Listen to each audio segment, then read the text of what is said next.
mesele ama İran'ın önümüzdeki günlerde Ramazan'dan sonra hem Suriye'deki yeni gelişecek olaylarla hem İran içerisinde elektrik kesintileriyle muhtemel düzenlenecek protestolarla ve muhtemelen PKK'nın oradaki yapılanmasına olan desteğini İran'ın kesmemesiyle Türkiye'nin de çok öfkeli sözlerinin hedefi olacak İran.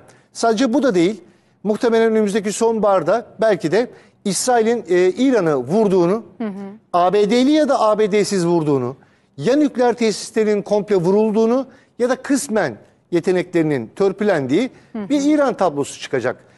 İran 2025'in en çok konuşulacak ülkesi, yıldızı demiyorum. Evet. Çünkü bu olumlu olur. Ama bu İran eğer bu akli melekelerini yitirmiş bir şekilde yönetimine devam ederse bölgede Türkiye'de dahil olmak üzere çok sayıda tepkiye maruz kalacak.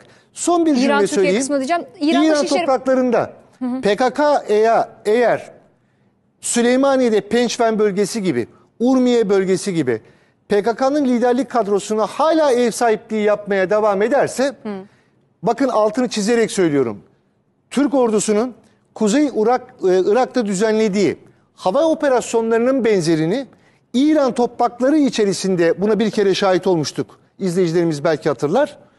İkinci kez daha kapsamlı bir şekilde İran topraklarındaki PKK ya da ona bağlantılı kampların Türk Hava Kuvvetleri tarafından vurulduğunu görürüz.